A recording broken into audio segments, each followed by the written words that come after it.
आज आता मतदानाला सुरुवात झालेली आहे. काही चॅनलनी सत्ताधाऱ्यांच्या इशाऱ्यावर फेक नेरेटिव्ह तयार करायचं काम सुरू झालं आहे असा माझा स्पष्ट आरोप आहे. काँग्रेसची 9 मतं बुडणार हा जावई शोध आणला कुठून? काल 35 आमदार 37 पैकी आमचे उपस्थित होते. 35 हे सगळ्यांना माहित आहे. तरी पण सत्ताधाऱ्यांच्या इशाऱ्यावर खोट्या बातम्या पसरवणं आणि गैरसमज निर्माण करणं हे अजूनही काही धंदे बंद झालेले दिसत नाहीत. आमचे सर्व मतदार उमेदवार आपले आमदार हे आम्हाला हलवायची सुद्धा पाळी आली नाही. आम्ही कुठे काही ज्यांना भीती आहे ते हॉटेलमध्ये पळालेत. ज्यांना मतं फुटतील असं वाटलंय म्हणून त्यांच्या आमदारावर विश्वास नव्हता म्हणून त्यांनी एकत्र आमदार केलेत आणि हॉटेलचा आश्रय घेतला. आम्ही तर तसं कुठेही काही केलं नाही. आमचे सगळे आमदार आपापल्या घरी होते आणि यामध्ये 3ही उमेदवार महाविकास आघाडीचे निवडून येतील. आम्ही त्या पद्धतीनं आमचे सर्व सदस्य आपले मतदार आमदार आम्ही एकत्र ठेवलेले आहेत.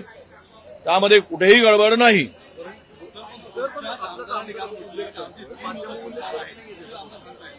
त्यामध्ये त्यांना काही गैरसमज झाला असेल. त्यातले ज्या आमदाराचं टोपीवाले म्हणाले ते आमच्याबरोबर सोबत होते काल बैठकीला. त्यांना देशात राज्यातलं चित्र बदललेलं आहे. आम्ही 31 जागा जिंकल्या आहेत. त्यामुळं जनतेचा कौल कोणत्या बाजूला आहे त्यांना कळतं.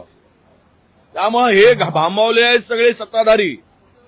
त्यांना काही कळेन असं सुचलंय म्हणून सगळे अशा पद्धतीचा खोट्या अफवा पसरवत आहेत. पण मला पूर्ण सांगेल की मी त्यातील सगळे आमदार आमच्या बरोबर होते. एक झिशान सिद्दीकी त्यांच्याशी सुद्धा संपर्क झाला आणि एक अंतापूरकर हे 2 आमदार सोडलेत तर सर्व 35 आमदार होते. हे दोनही आमदार काँग्रेस बरोबर राहण्याचं त्यांनी सांगितलं. तुम्ही अंतापूरकरांशी बोलला आहात का? कारण त्यांचं थेट नाव घेण्यात आलेलं आहे की ते आमचं बोलणं झालेलं आहे. ते काँग्रेस सोबत राहणार आहेत. त्यांनी आम्हाला कारण अशोकराव गेल्यानंतर त्यांनी त्यांच्या सोबत ते होते. त्यांचे वडील त्यांच्या सोबत होते. त्यामुळे तो गैरसमज निर्माण झालेला आहे. नहीं, बिल्कुल नहीं. क्रॉस वोटिंग होगा तो रूलिंग पार्टी में होगा. हमारे में कोई कुछ नहीं होने वाला है. हमारे सभी एमएलए एक साथ है. हमारे एमएलए पे विश्वास है और विशेष रूप से हमारे तीनों भी महाविकास आघाड़ी के तीनों उम्मीदवार चुन के आएंगे और पहले ही इसमें चुन के आएंगे. इतने वोटों की भी हमारे पास में पूरी व्यवस्था है. और इसमें जो एक कांग्रेस के वोट फूटेंगे करके जो कुछ बातें फैलाई जा रही है झूठ है.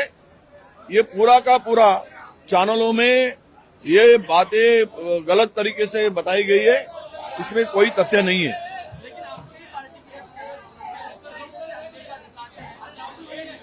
नहीं, वो उनके बारे में थोड़ा सा उनको अलग इन्फॉर्मेशन मिली होगी. वो सब लोग पार्टी के मीटिंग में आए थे और उन्होंने पार्टी के साथ रहने का वादा भी KIA. Come on guys, hurry up. अरे सुन ना, एक ब्रेक ले लेते हैं. Guys, I'm telling you, तुम लोगों को सही से ट्रैकिंग नहीं आता. But that's okay, you can learn. रोज का ढक्कन देना. तो ये रेड वाला है, सही वाला देना. अबे ढक्कन, पहले तो सही पानी पीना.